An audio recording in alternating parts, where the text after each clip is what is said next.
Alors nous, on est encore dans notre fameux texte que je vais relire encore. On le lit une fois par semaine depuis déjà, je pense que ça va faire la 5e fois qu'on le lit. Ce que je ne vous ai pas dit, c'est quand on va arriver à la 8e fois, vous allez avoir un examen écrit.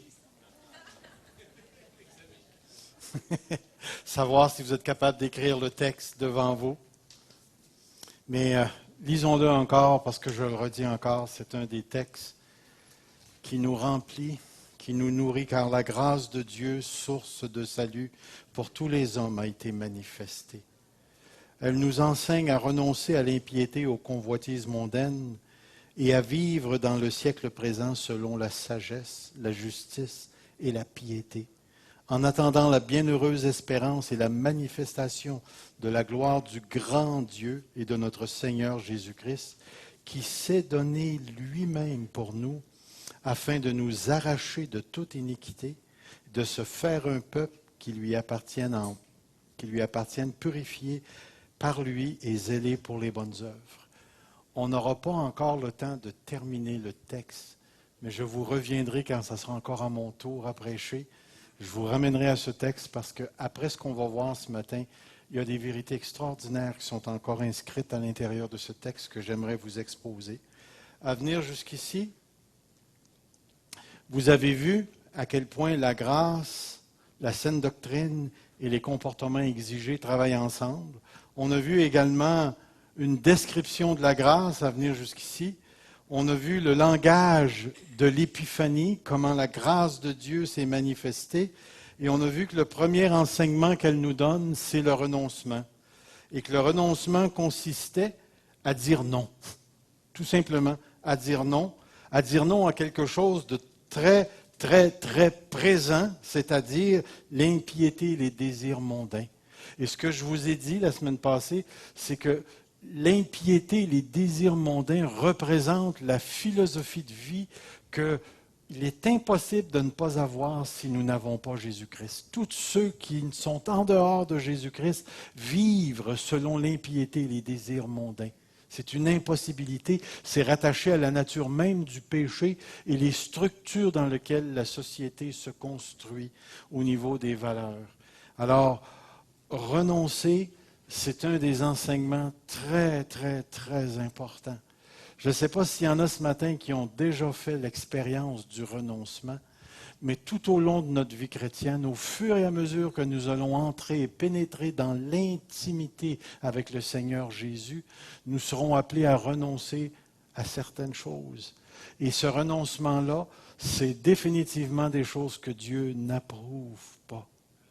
Vous rappelez-vous de ce fameux texte dans la lettre de Pierre qui dit « Dieu résiste aux orgueilleux, mais il fait grâce aux humbles ». C'est un des textes que je chéris dans mon cœur parce qu'il nous ouvre la porte sur une orientation divine, c'est-à-dire la manière dont Dieu se comporte avec nous. Et ce texte-là s'applique autant aux enfants de Dieu qu'il s'applique aux inconvertis. Alors, ça devient important pour nous. Le renoncement, c'est fondamental. Et c'est pourquoi nous allons maintenant entrer dans le deuxième enseignement qui nous est donné. Elle nous enseigne à renoncer à l'impiété, aux convoitises mondaines et à vivre dans le siècle présent selon la sagesse, la justice et la piété. Vivre. Est-ce que vous avez déjà entendu quelqu'un se faire appeler Zoé? Avez-vous déjà entendu quelqu'un se faire appeler Zao? Zoé, mais pas Zao. Alors, regardez ce qui suit. Le mot « vivre » est rattaché, c'est-à-dire le mot qui est utilisé ici, c'est que la parole de Dieu ou la grâce de Dieu nous enseigne à vivre, à zaoé.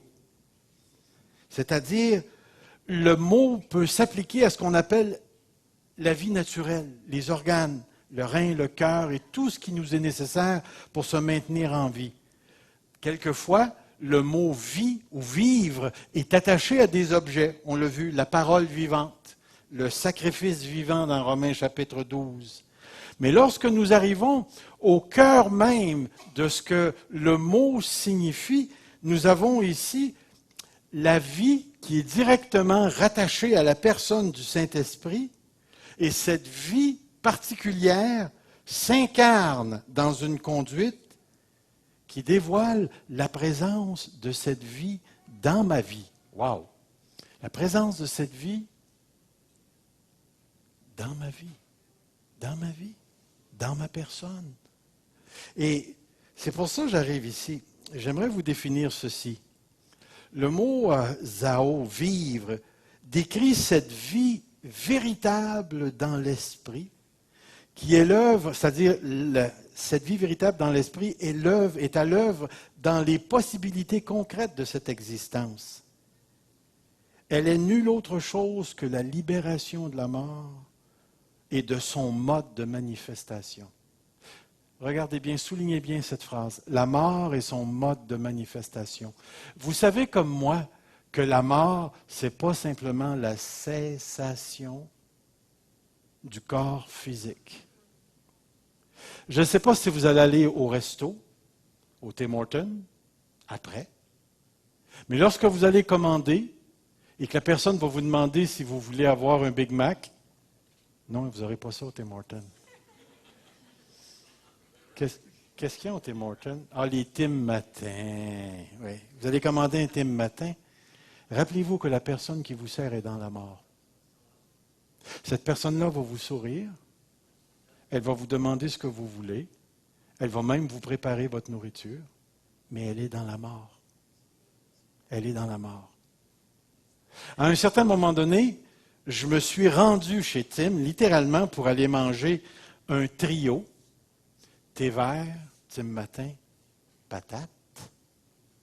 Je me suis installé à une table et j'ai écouté les gens qui parlaient à deux tables. Puis ils parlaient assez fort. Puis laissez-moi vous dire que les gens qui étaient assis aux côtés de moi avaient une conversation impie selon les désirs de ce monde. Et ils étaient dans la mort. Pourquoi est-ce que je prends le temps de souligner ça?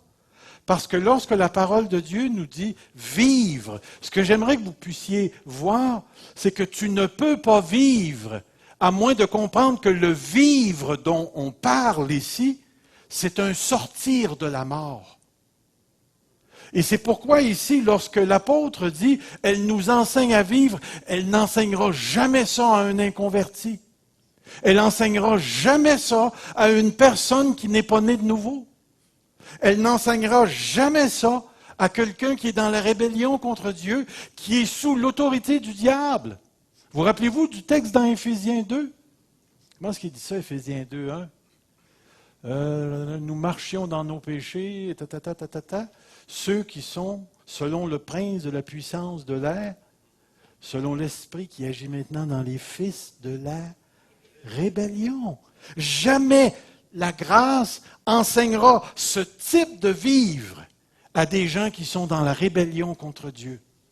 Et c'est pourquoi l'apôtre Paul souligne quelque chose d'important. C'est marqué ici, elle est nulle autre chose que la libération de la mort et de son mode de manifestation par l'identification avec la mort vicariale de Jésus et la présence d'une nouvelle source vitale qui émerge en nous.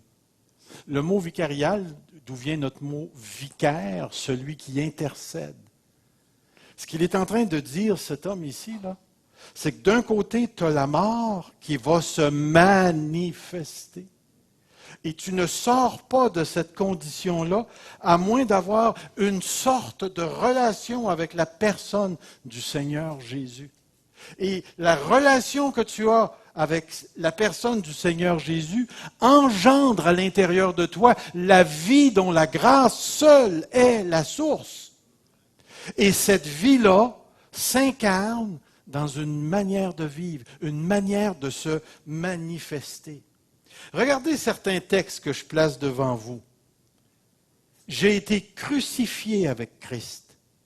Et si je vis, et c'est exactement le même mot, zao, le verbe, si je zao, oui, c'est bien ça. Ce n'est plus moi qui zao, c'est Christ qui zao en moi. C'est Christ qui vit à l'intérieur de moi. Et si je vis maintenant dans la chair, Puis le mot chair ici, un des mots très difficiles à interpréter chez Paul, ne représente pas la viande. La chair représente l'existence. Si je vis dans cette existence, je vis dans la foi au Fils de Dieu qui m'a aimé et s'est livré lui-même pour moi. Vous avez tout un verset ici qui nous indique que le vivre dont l'apôtre parle dans la lettre de Tite provient de la présence d'une vie à l'intérieur de nous qui ne vient pas de nous, mais qui est le résultat d'une autre présence vitale, la personne de Jésus-Christ. Regardez le texte qui suit. Si nous vivons par l'Esprit, alors marchons aussi par l'Esprit. Faites-vous la différence dans le texte entre le vivre et le marcher? Vous rappelez-vous dans une des prédications passées, je vous avais donné un exemple. Je vous avais dit, imaginez-vous que toute la ville de Granby est à l'emploi d'une seule usine. OK? Je ne sais pas moi, appelons-la usine de tomates en canne. Granby vit des tomates en canne. OK? Alors, on est 69 000 personnes, tous les travailleurs travaillent à cette usine-là. OK? Si l'usine ferme, est-ce qu'on va mourir? Est-ce qu'on va mourir?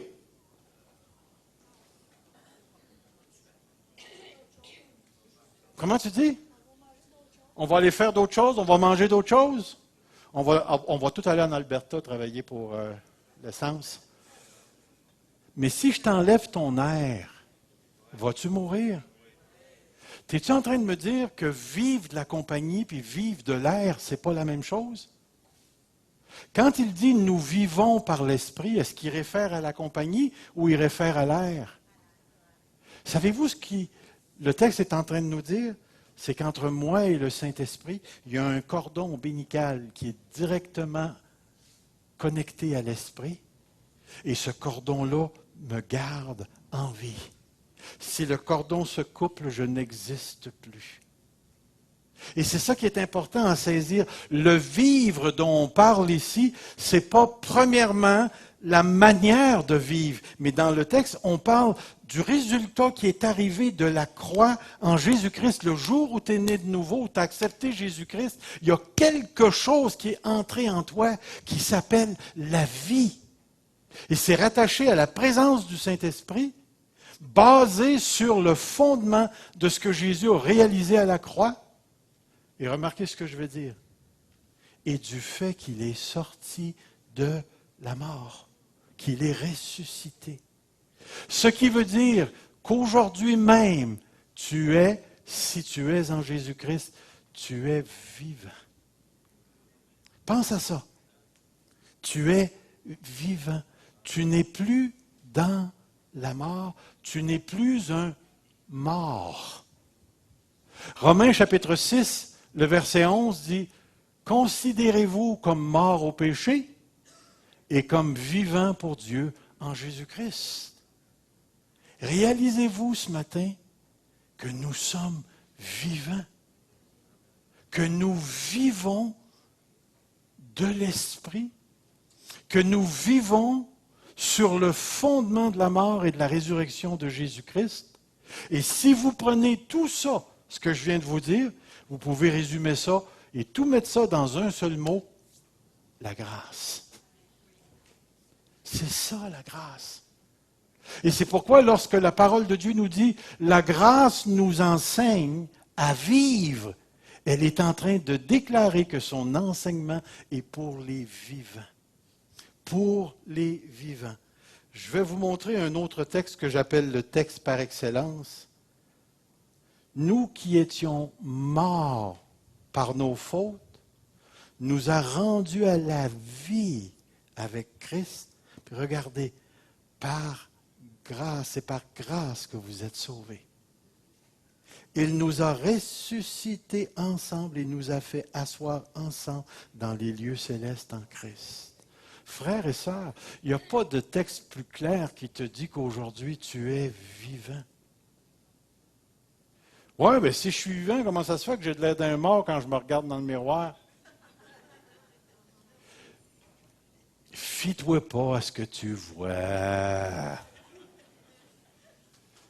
T'es beau, mais en dedans.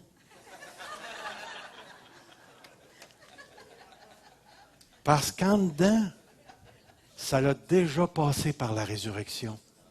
Le dehors s'en vient. Le dehors s'en vient. Le jour où Jésus va revenir, tu vas ressusciter avec un corps qui ne connaîtra plus aucune corruption sous aucune forme. Et tu vas pouvoir te regarder dans le miroir et te dire, bon sang, enfin. Frères et sœurs, nous sommes des vivants. Et je prends le temps de majorer sur cette vérité-là, parce qu'il y en a qui pensent selon la mort lorsqu'ils se regardent. Je ne suis pas ci, je ne suis pas fin, je ne suis pas beau, je suis toujours pogné dans mes affaires, je me sens toujours coupable. C'est le résidu de la chair. C'est le résidu, mais c'est un résidu qui est là et qui va rester jusqu'au temps que Jésus revienne. C'est quelque chose, on est encore touché par la mort d'une certaine manière, parce que nos corps vieillissent, nos corps tombent malades, nos corps vont goûter la mort physique. Mais vous rappelez-vous de la parole du Seigneur Jésus lorsqu'il a parlé avec les deux sœurs de Lazare? Le Seigneur lui a dit, il est vivant même s'il est mort. Et c'est pourquoi nous sommes vivants. Et c'est pourquoi j'affirme ces deux choses-là ce matin, pour qu'une personne puisse dire pour qu'un être humain puisse dire qu'il est vivant devant Dieu, il faut deux choses. Qu'il soit uni à Jésus-Christ par la foi et que le Saint-Esprit habite en lui. C'est nécessaire. Si le Saint-Esprit n'habite pas en toi, la parole de Dieu nous dit, celui qui n'a pas l'Esprit ne lui appartient pas. Mais celui qui a l'Esprit est une possession de Dieu. Et quand on va arriver au fameux texte, verset 14, on va le voir à quel point nous sommes une propriété de Dieu et que Dieu a estampillé son nom sur nous et que nous lui appartenons. Et c'est pourquoi, frères et sœurs, nous sommes vivants. Nous sommes des vivants. Et ce que j'aimerais dire, c'est ceci. De cette réalité du fait qu'on est vivant, découle la manifestation concrète, palpable, visible de cette réalité. En d'autres mots, nous avons ceci. La vie conduit au vivre, au vivre, au vivre. La grâce de Dieu, source de salut pour tous les hommes, a été manifestée. Elle nous enseigne à renoncer parce que nous n'appartenons plus à ce monde d'impiété et de désirs mondains. Mais elle nous enseigne à vivre parce que nous avons la vie. Nous sommes des vivants. Et ce que je trouve intéressant, c'est que le texte va mentionner trois choses. La première chose, il va parler de la sobriété, qui pourrait être traduit modération, contrôle de soi. Contrôle de soi. Et lorsqu'on s'arrête pour réfléchir dans cette trilogie de mots, à vivre selon la modération, la justice et la piété, on se rend compte que ce qui doit être modéré ou contrôlé ou maîtrisé, c'est une vie dont les appétits physiques sont maîtrisés. Savez-vous que le corps joue un rôle très, très, très important dans nos vies? Nous sommes un corps. Et c'est à cause de ce corps que nous sommes en contact avec toute la réalité qui est autour de nous. Je ne sais pas si vous pouvez vous imaginer l'image où une âme sans corps arrive chez Tim Hortons pour commander quelque chose. Puis, il me semble que je m'imagine la personne qui entend la voix, moi qui ne vois pas personne. C'est impossible. Le corps, c'est le lien avec la réalité. Tu sors de ce corps et tu n'es plus ici. Tu es ailleurs, mais tu n'es plus ici. Et l'une des choses que Dieu veut, c'est que tous les sens et les besoins du corps soient comblés dans les structures que lui a établies. Et aujourd'hui, dans le monde où nous vivons, nous avons mis un accès surélevé sur le divertissement et les plaisirs. Avec notre moralité pervertie sur le plan social, nous avons donné libre cours à tous les désirs du corps. Et aujourd'hui, on se ramasse dans une société où on a une ribambelle de péchés sexuels, on a une ribambelle de péchés avec la nourriture, on a une ribambelle de péchés au niveau des désirs du corps, à tel point qu'aujourd'hui, on ne s'attend plus à ce que même les enfants de Dieu contrôlent leur corps. Et pourtant, si vous lisez, c'est peut-être pas la première lettre qui a été écrite, mais pas loin, c'était la première lettre aux Thessaloniciens. Dans le chapitre 4, l'apôtre Paul dit « Ce que Dieu veut, c'est votre sanctification ». Vous rappelez-vous de ce texte? Puis tout de suite après, il va dire une phrase, que chacun d'entre vous sache posséder son vase, en grec, son vase, c'est-à-dire son corps. Parce que la fausse sexualité, elle était même associée avec le religieux, c'est-à-dire qu'on avait des prêtresses, des prostituées prêtresses qui étaient dans les temples, où les gens tombaient en extase à travers une relation sexuelle qui était pervertie. Et également, c'était normal à cette époque-là pour un homme d'avoir sa femme, sa concubine, puis sa maîtresse. Alors, c'était une culture qui était dans la perversion. On mangeait des orgies de nourriture, c'était fréquent. Et nous étions appelés à contrôler nos corps. Et les chrétiens, de plusieurs centaines d'années, étaient également appelés à contrôler tous les désirs du corps. Et c'est une des choses à laquelle nous sommes appelés. Moi, je me rappelle qu'il y avait personne qui m'avait demandé conseil, qu'est-ce que tu veux, qu'est-ce qu'il faut faire pour avoir une vie chrétienne très réussie. Mais la première chose que je lui avais dit, c'est contrôle ton corps. Parce que si tu arrives à maîtriser ton corps, tu vas tout maîtriser dans ta vie. Tu vas tout maîtriser dans ta vie. La maîtrise du corps libère l'âme. Libère l'âme. C'est tellement important. Puis ce que je trouve intéressant, c'est que c'est directement rattaché à la grâce. Directement rattaché à la grâce, parce que le corps peut être un outil pour la justice de Dieu, comme ça peut être un outil du péché. Si vous lisez après Romains chapitre 6, verset 11, c'est marqué « Ne livrez pas vos membres comme des instruments d'injustice, mais livrez-vous vous-même à Dieu pour devenir des instruments de justice. » C'est tellement important pour nous de saisir cette réalité-là. La deuxième chose dont le texte nous parle, c'est vivre dans le siècle présent, mais avec la justice et la droiture. Une vie dont les comportements sont caractérisés par la justice. Savez-vous ce que c'est que la justice? Dans le sens biblique du terme? Tu sais, quand on dit, là, hey, c'est pas juste, là. Nous, ce qu'on a comme conception, c'est chacun devra avoir ce qu'il mérite. Ou chacun devra avoir la même chose. Et mes amis, si c'est ça le concept de la justice, non, la justice dans l'Écriture, c'est ce que Dieu veut. C'est la volonté de Dieu. Une personne juste dans l'Écriture, dans l'Ancien Testament, c'était une personne qui était conforme à la loi donnée par Moïse. Le juste, aujourd'hui, dans l'Écriture, le Nouveau Testament, c'est celui qui a été justifié devant Dieu et dont le comportement reflète cette nouvelle alliance dans laquelle il est entré avec Dieu.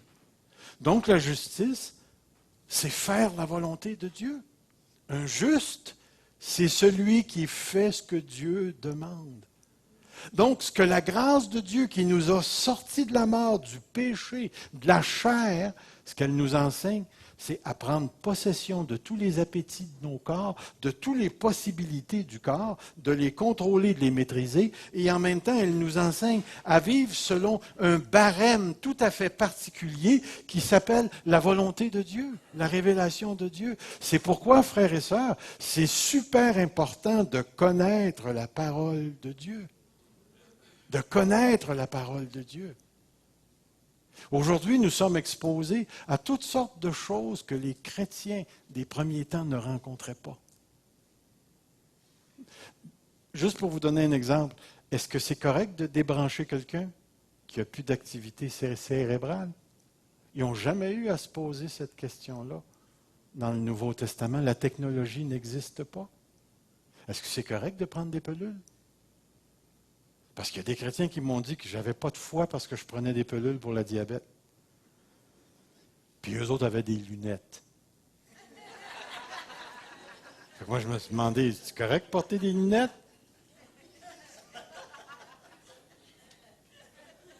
Voyez-vous, l'idée, c'est qu'à un certain moment donné, on va être confronté. Est-ce que c'est correct d'avoir un avortement? Est-ce que c'est toujours... Tous les avortements ne sont pas corrects? C'est une question qui ne se sont jamais posées dans le Nouveau Testament. Est-ce que c'est correct de marier sa cousine? J'ai eu affaire à ça, moi. Je peux-tu prier pour mon chien? Lui imposer les mains? J'ai eu affaire à ça, moi. Yeah. En tant que pasteur, on est exposé à toutes sortes de situations. Laissez-moi vous en présenter une autre. Il y a un couple qui entre, là, c'était pas moi, parce que je vous avoue que ça aurait été wow! C'est un homme et une femme qui rentrent dans le bureau d'un pasteur, puis il lui dit, le mari dit, Monsieur le pasteur, mon épouse, avant d'être elle était un lui. Est-ce qu'on divorce? Ne se posez pas les questions dans ce temps-là. On n'avait pas affaire à ça. Et aujourd'hui, dans le temps moderne où on se retrouve, nous sommes exposés à toutes sortes de situations morales. Prenez par exemple le divorce. Est-ce que tous les divorces sont désapprouvés de Dieu? Est-ce qu'un divorce entraîne automatiquement le droit de se remarier? C'est des super de bonnes questions à se poser. Est-ce que l'homosexualité, on la rejette dans tous les cas? C'est des super de bonnes questions à se poser. Voyez-vous, connaître la volonté de Dieu dans les circonstances où on se trouve présuppose une bonne connaissance de la parole de Dieu, de la volonté révélée de Dieu. Et je vais vous dire pourquoi. Parce que plusieurs des problèmes qu'on rencontre doivent, je vais rephraser, plusieurs des solutions qu'on apporte aux problèmes sont des déductions par rapport à la parole de Dieu.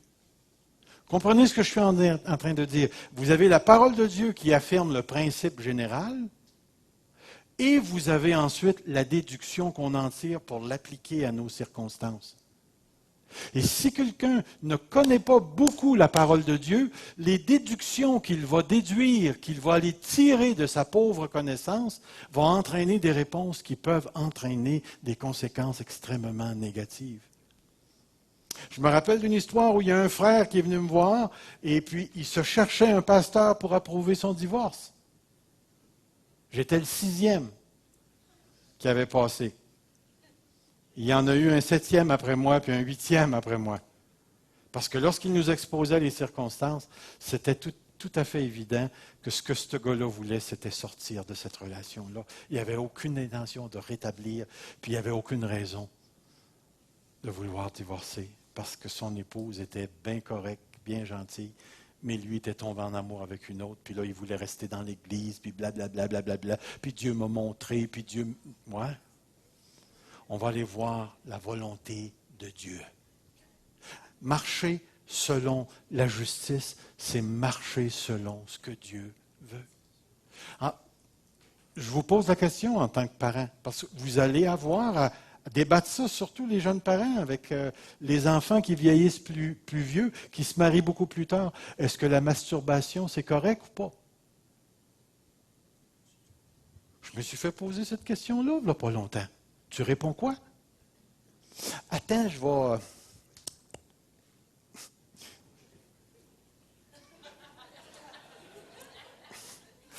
C'est une question que vos enfants vont probablement vous poser. Vous allez devoir répondre. Sur quelle base allez-vous si vous ne connaissez pas bien la volonté de Dieu? Troisième chose, une vie de piété.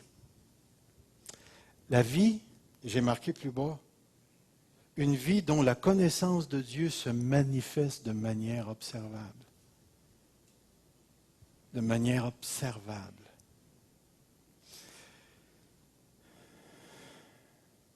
La connaissance de Dieu ne sera jamais que théorie. Je vais le redire. La connaissance de Dieu ne sera jamais que théorie. J'ai commencé à lire un livre il y a 2 jours. C'est sur l'expérience chrétienne. L'expérience chrétienne et ce qu'on peut en dire. C'est un livre en anglais. C'est un livre qui a été écrit au début du siècle. Monsieur Archibald Alexander. Puis une des choses qui faisait ressortir que j'ai trouvé super intéressante, c'est que lui, il va discerner entre la connaissance de la vérité, et je vais essayer d'utiliser son mot imprint. Son empreinte. Il prend l'exemple d'une bague qui sert de sceau. Vous vous rappelez que la bague, on met de la cire, ou on met de la cire sur la feuille de papier, et ensuite on met la bague dedans, et quand on retire la bague, nous avons un sceau. Nous avons l'imprimature de la bague sur le sceau.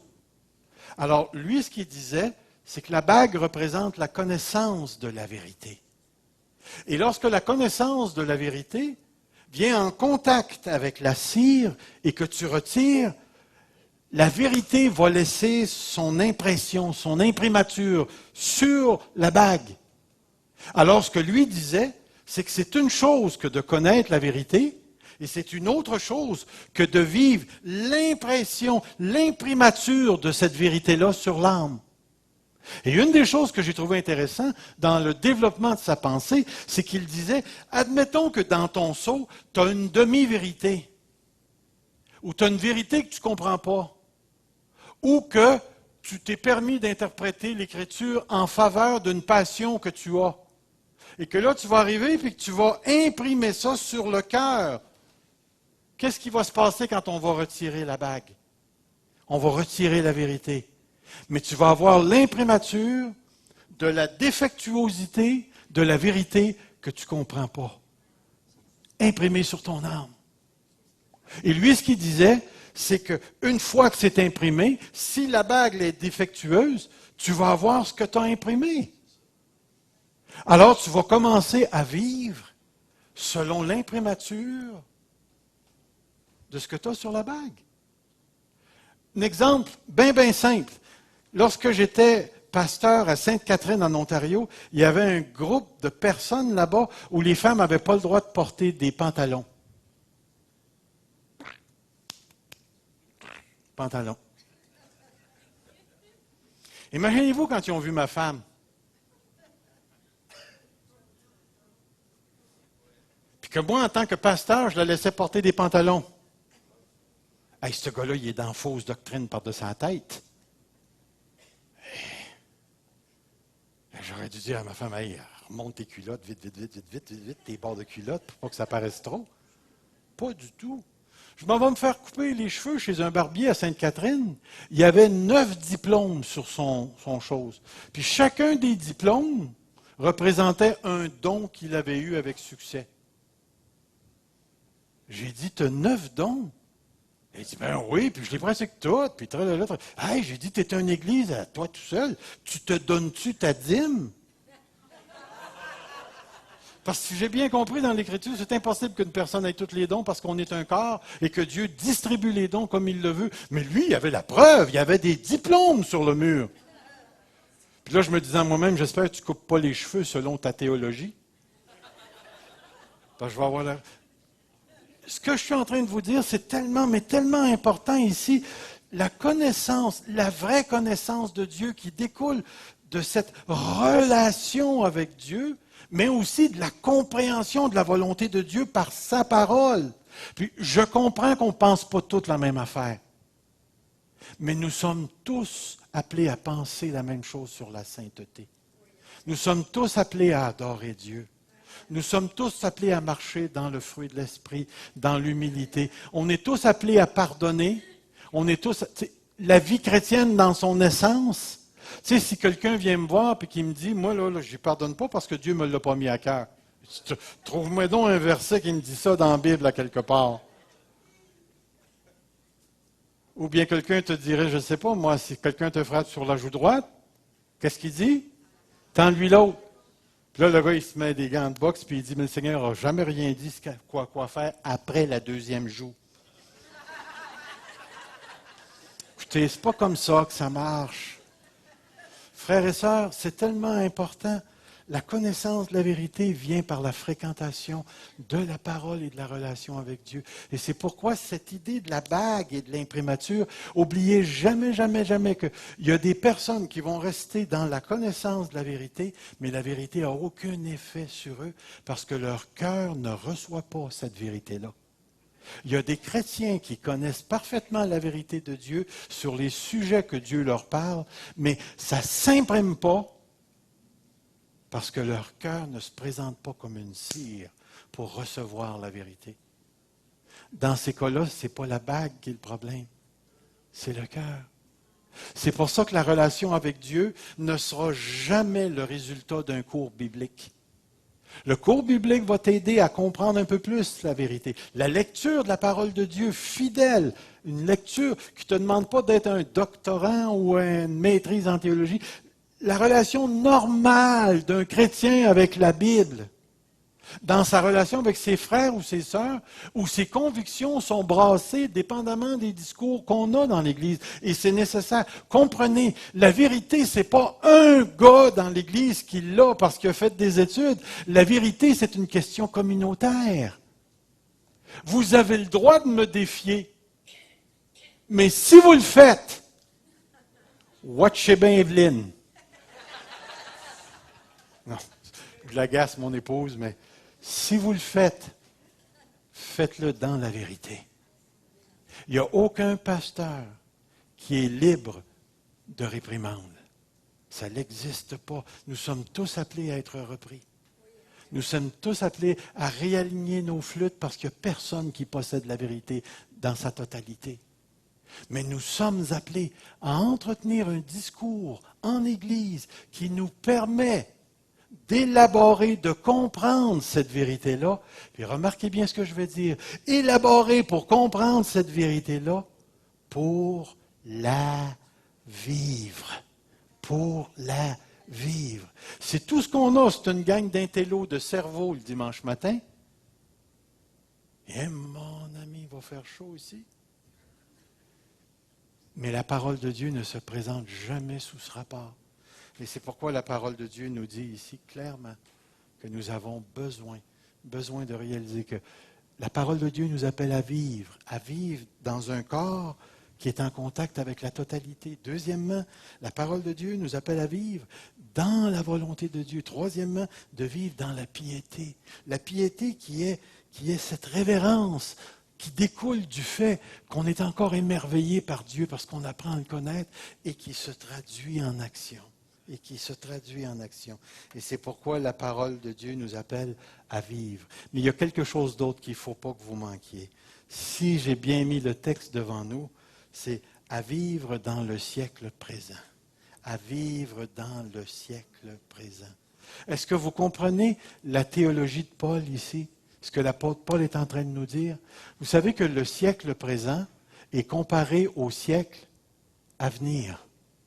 Le siècle présent, ce n'est pas une centaine d'années. Regardez, je vais vous montrer des textes pas mal intéressants. Je reviendrai là-dessus, ici. Regardez. Ne vous conformez pas au siècle présent, mais soyez transformés dans le renouvellement de votre intelligence. Ensuite, nous avons, pour les incrédules dont le Dieu de ce siècle a aveuglé l'intelligence afin qu'ils ne vissent pas briller la splendeur de l'évangile de la gloire de Christ qui est à l'image de Dieu. Démas m'a abandonné par amour pour le siècle présent. Il est parti pour Thessalonique. Par amour pour le siècle présent. Le siècle présent a commencé avec la chute d'Adam, va se terminer au retour de Christ. Et lorsque Jésus-Christ est venu sur la terre, il a introduit par sa mort et sa résurrection le royaume de Dieu qu'on appelle le siècle à venir. Et maintenant, nous, les chrétiens, on est coincés entre deux siècles. On a encore les deux pieds dans le siècle présent, mais on appartient au siècle à venir. Et là, moi, je les place comme ça, mais en réalité, ils sont l'un dans l'autre, mais ils sont tellement différents l'un de l'autre parce qu'ils ne sont pas animés par le même esprit. Il y a un Dieu de ce siècle, le siècle présent, mais le siècle à venir, c'est l'Esprit de Dieu, c'est la vie, c'est la libération, on est sorti de la mort. C'est le vivre pour Dieu, tandis que le siècle présent, c'est le péché, c'est la mort, c'est la loi, c'est la rébellion contre Dieu. Tu es soit dans le siècle présent ou tu es soit dans le siècle à venir. Mais on est coincé entre les deux parce qu'à travers ce corps, on participe aux deux. Alors, je vais rencontrer chez toi de la faiblesse et de la folie, comme tu vas en rencontrer chez moi, mais je veux rencontrer chez toi l'œuvre de l'Esprit, comme tu vas la rencontrer chez moi. Et c'est pourquoi, d'un côté, il y a des chrétiens qui vont tomber malades, et certains, par la puissance du siècle à venir, ils vont être guéris. Il y en a d'autres qui vont tout simplement mourir et s'en aller au ciel. Mais parce que tu es coincé entre les deux, tu vis dans une tension continuelle, continuelle. Vous rappelez-vous de ce fameux texte dans l'Évangile de Jean qui dit ceci, « Je ne te prie pas de les ôter du monde, mais de les préserver du mal ou du malin. » Dieu veut qu'on vive dans le siècle présent. Le siècle présent, c'est toute la structure d'une humanité en rébellion contre Dieu. Dieu veut que vous votiez pour les libéraux. Oh non, je me suis trompé. Il veut que vous votiez pour le Parti québécois. Non, c'est pas ça. Il veut que, peu importe le vote que vous allez donner, ou que le parti ou la politique que vous allez épouser, vous continuez à vivre selon la piété, la justice et la maîtrise de soi. Dieu veut que dans tous les endroits où tu te retrouves, ton travail, à la maison, au magasin, que tu te retrouves en vacances, que tu te retrouves au pôle Nord s'il faut, tu vivres pour lui. C'est tellement... Puis, ce que Dieu, là... C'est pour ça que des fois, je suis enragé après certains penseurs ou quoi que ce soit. Ils essaient de nous vendre un ciel où ils essaient de nous vendre une théologie où il n'y a plus de souffrance, il n'y a plus de pauvreté, il n'y a plus d'épreuves. Puis c'est juste la victoire, puis la victoire, puis la victoire. Puis ils ne se rendent pas compte qu'on a les deux pieds dans le siècle présent encore.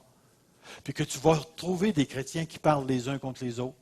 Tu vas retrouver des chrétiens qui vont tomber dans l'adultère. Tu retrouves des chrétiens qui vont voler, qui vont travailler au noir. Tu vas entendre encore des chrétiens sacrés à certains moments donnés. Tu vas voir des chrétiens qui fument à cachette. Tu vas voir de la folie chez les enfants de Dieu encore, parce qu'on n'est pas rendu au ciel. Puis tu vas voir des chrétiens qui vont faire des niaiseries sur semaine, puis qui vont venir lever les mains le dimanche matin pour louer leur Dieu. On est encore ici. Mais dans dans le siècle présent, on est appelé à vivre selon le siècle à venir, parce que nous sommes sortis de la mort. C'est pour ça que ça devient tellement, tellement important pour nous de réaliser ce qui est en train d'être dit ici. Frères et sœurs, vivre selon la piété, la justice et la sobriété, la modération, c'est de prendre toute la vie chrétienne, de la centrer sur Dieu et de la manifester. Il me reste une autre chose à vous apporter, et c'est celle-ci. Le troisième enseignement, vous le connaissez déjà. Le troisième enseignement, c'est en attendant vivre en attendant la bienheureuse espérance de la manifestation de la gloire de Dieu et de notre Seigneur. Et ce que j'ai marqué en dessous, là, c'est que le mot « attendant », c'est un participe présent dont l'action se fait en même temps que le « nous vivions », afin que vous viviez en attendant. Viviez en attendant. Les deux se font en même temps. Tu vis en attendant, comme tu vis en renonçant. Tu vis avec ces deux morceaux-là, renonçant en attendant. Mais ce qui est intéressant avec le concept de l'attente du retour du Seigneur Jésus-Christ, c'est que tu réalises que ta vie sur la terre a un objectif, un but. Ça s'en va vers un terme. Et que tout ce que tu vas vivre ici-bas sur la terre, c'est quelque chose de passager, de momentané. Quelque chose de momentané. Regardez bien, je vais mettre un petit texte devant vous qui dit, je vais le passer celui-là, je reviendrai tout à l'heure. Il est important de bien comprendre l'orientation de la manifestation de la grâce de Dieu. Nous retrouvons ici le langage de l'épiphanie. La grâce a été manifestée pour l'ultime événement, la manifestation de la gloire du grand Dieu de notre Seigneur Jésus-Christ. La grâce de Dieu, remarquez ce qui est écrit, n'a pas été manifestée en vue d'un réveil, mais de l'établissement permanent du royaume de Dieu. Un réveil ne changera pas et ne peut pas changer les structures engendrées par la chute. Je ne suis pas en train de dire qu'il ne faut pas prier pour un réveil, mais il ne faut pas donner au réveil ce que seul le retour du Seigneur Jésus-Christ peut produire. Moi, je demande à Dieu là, qu'on devienne une ville chrétienne, que Grimby se convertisse. Ça l'a déjà été fait ailleurs, ça l'a été fait dans les Pays-Bas. Toutes les tavernes avaient fermé, puis la ville était chrétienne. Ça a duré une génération. Ça a duré une génération. Et tout est revenu au pareil. La seule chose qui va changer toutes les structures de l'univers, c'est le retour de Jésus-Christ. C'est le retour de Jésus-Christ. Et c'est pourquoi je place devant vous ceci. La nouvelle vie, le salut, est une réalité présente, rendue possible par la manifestation historique de la grâce par l'événement de Jésus-Christ et dans laquelle nous participons présentement. 2. Cette vie chrétienne présente doit être comprise en lien avec l'événement futur qui complétera l'expérience présente. Nous vivons présentement une expérience réelle, mais incomplète. Mon corps n'a pas encore connu l'ultime régénération. Et c'est pourquoi nous avons des textes dans l'Écriture qui nous disent bien plus, nous aussi, qui avons les prémices de l'Esprit, nous soupirons en nous-mêmes en attendant l'adoption, la rédemption de notre corps. Romains 8, 25. Mais si nous espérons ce que nous ne voyons pas, nous l'attendons avec persévérance. Ici, on retrouve ainsi donc, il ne vous manque aucun don dans l'attente où vous êtes de la révélation de notre Seigneur Jésus-Christ. Pour nous, c'est de la foi que nous attendons par l'Esprit l'espérance de la justice. Philippiens 3, 20. Pour nous, notre cité est dans les cieux, et de là, nous attendons comme sauveur le Seigneur Jésus-Christ. Prochain texte, Thessaloniciens, on raconte à notre sujet quel accès nous avons eu auprès de vous et comment vous vous êtes convertis à Dieu en vous détournant des idoles pour servir le Dieu vivant et vrai et pour attendre des cieux son Fils qu'il a ressuscité d'entre les morts, Jésus, qui nous délivre de la colère à venir. Et c'est pourquoi nous arrivons ici. La grâce de Dieu est pour la vie. Ce passage nous résume non seulement la source de notre éthique, la grâce, mais elle nous donne une conception de la vie chrétienne. Et tant que je serai ici, dans le siècle présent, mon expérience du salut ne sera que partielle jusqu'au retour de Christ. Deuxièmement, ma vie chrétienne inclut à la fois le renoncement et l'attente finale. Frères et sœurs, que l'Assemblée ou que l'Église fusion ne perde jamais, mais jamais de vue le retour du Seigneur Jésus-Christ. Parce que le jour où nous allons perdre ça, nous allons le remplacer avec des objectifs, des termes, des buts purement terrestres. C'est tout ce qu'on fait présentement, tout ce qu'on fait dans l'Église fusion, c'est en vue du retour de Jésus-Christ. On évangélise, on forme, on veut avoir une jeunesse active, on veut avoir une vieillesse active, on veut avoir des gens qui sont consacrés à Dieu. Mais pourquoi est-ce qu'on veut avoir ça? C'est parce que Jésus revient. Jésus revient. Mais ce que j'aimerais que vous puissiez saisir, c'est la relation entre le retour de Jésus-Christ et la manifestation de la grâce. La grâce, source de salut, a été manifestée pour nous emmener à vivre en raison du retour de Jésus-Christ. Et tout le vivre, le renoncement et le vivre a pour but le retour du Seigneur Jésus-Christ.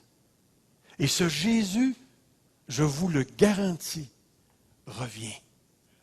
Revient. C'est une promesse que Dieu nous a faite et il ne peut pas mentir. Et même si certains d'entre nous ne seront pas au retour du Seigneur Jésus-Christ, d'une manière physique, vous allez être là quand il va revenir. Et si on a l'honneur, le privilège d'être la dernière génération, mais on va rencontrer tous ceux qui sont montés avant nous. Mais une chose qui est certaine, Jésus revient. Et ce que j'aimerais, ce que je trouve super intéressant, c'est que la grâce de Dieu, source de salut pour tous les hommes, a fait entrer quelque chose dans ta vie que plus personne en dehors de Christ croit. Le retour du Seigneur Jésus-Christ, le changement de toute la structure dans laquelle on vit par les nouveaux cieux et la nouvelle terre et la résurrection d'entre les morts. Frères, ce n'est plus un discours populaire. Aujourd'hui, c'est le discours scientifique qui compte. Et c'est pourquoi nous avons cette structure ici. Elle nous enseigne à vivre en renonçant et en attendant Jésus-Christ. Voyez-vous, la grâce de Dieu est un prof, est un pédagogue. Elle nous connaît tellement bien, la grâce de Dieu. Parce que la grâce de Dieu, c'est Dieu en action. C'est la présence de Dieu. C'est l'introduction à son royaume. C'est la nouvelle naissance. C'est la réforme de nos âmes. C'est la sanctification. Et cette grâce-là, aujourd'hui, te dit, vis. Puis oublie pas, au fur et à mesure que tu vas grandir, je vais t'appeler à renoncer à certaines choses et je vais t'appeler à dire oui à autre chose. Mais c'est comme si elle te disait ce matin, mon enfant, l'objectif sublime, suprême, c'est que tu participes à cette gloire qui s'en vient. Et un jour, chacun d'entre nous va se tenir dans la présence de Dieu. On va se retrouver dans une sphère d'existence qu'on n'expérimente pas encore aujourd'hui. J'arrive pas à m'imaginer ce que ça a l'air, une société complètement, mais complètement dévêtue de toute corruption. Même la gérance de nos poubelles, on va le faire différemment. Il n'y aura plus de corruption. Des fois, j'essaie de m'imaginer, Seigneur, on va-tu aller aux toilettes de la même manière au ciel? Parce que tout va être saint. Tous les gestes humains que nous posons aujourd'hui vont être sanctifiés. Il n'y aura plus rien qui va être séparé de l'esprit. La manière de se passer les mains, ses cheveux, ça ne sera plus pareil. Pour certains, ça va être merveilleux parce qu'ils vont en avoir. Puis pour d'autres, ils vont en avoir moins. Mais ce qui est intéressant, c'est que les moindres petites choses qu'on connaît aujourd'hui vont se retrouver dans un contexte où la vitalité de l'esprit va gouverner tout. Frères et sœurs, ça vaut la peine, si vous me permettez l'expression, de toffer jusqu'au bout. Ça vaut vraiment la peine. Et c'est pourquoi, ce que j'aimerais te dire en terminant, c'est ceci. S'il vous plaît, quand tu sentiras une rage à l'intérieur de toi pour renoncer à quelque chose, puis que ça dit non, je ne veux pas renoncer, c'est l'Esprit de Dieu qui est en train de te parler. Et quand l'Esprit de Dieu va se tourner, puis elle va te faire entrer dans quelque chose profondément bon, sache que c'est encore l'Esprit qui t'enseigne à vivre. Et le jour où tu seras rendu À un certain âge, si Dieu te l'accorde, où la seule chose qui va t'intéresser, c'est d'être avec lui, peu importe l'âge, de vivre en raison de son retour, tu entreras dans une des plus grandes bénédictions que Dieu donne à son Église, à ses membres. Voyez-vous ce que l'apôtre Paul nous disait? S'en aller auprès de Dieu, c'était pour lui un gain. Et même, il rajoute le mot préférable. Préférable. Mais je vais rester pour vous autres.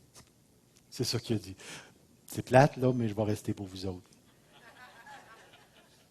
Et pourtant, l'apôtre Paul avait saisi. Il a vu quelque chose dans le troisième ciel que nous, on n'a pas vu. Alors, ce matin, rappelez-vous de ceci. Vous êtes appelés à vivre en renonçant et en attendant. Que Dieu vous remplisse de cette connaissance de son retour pour que ça l'influence votre manière de vivre et que ça l'engendre dans votre cœur l'endurance, la persévérance jusqu'à la fin. Courbons-nous devant Dieu. Grand Dieu, béni sois-tu. Béni sois-tu, béni sois-tu, Seigneur, que ton nom soit élevé ce matin sur cette assemblée. Permets-nous, Seigneur, de jouir de la connaissance que nous avons en Jésus-Christ et de vivre selon cette connaissance dans un monde corrompu qui a besoin de voir nos témoignages. Ils ont besoin d'entendre ce que nous avons reçu. Ils ont besoin de recevoir ce que nous avons reçu, Seigneur. Jusqu'à ce que nos yeux soient fixés complètement sur toi, Seigneur. Parce que tu reviens et tu as déjà fixé un jour, tu dis dans les Actes des Apôtres, où tu vas juger toutes les nations. Mais présentement, on est encore dans le jour de grâce.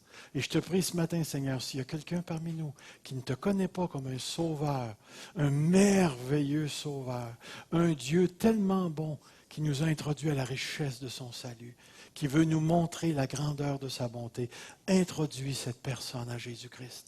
Fais-la naître de nouveau pour qu'elle puisse voir le royaume de Dieu et entrer dans le royaume de Dieu.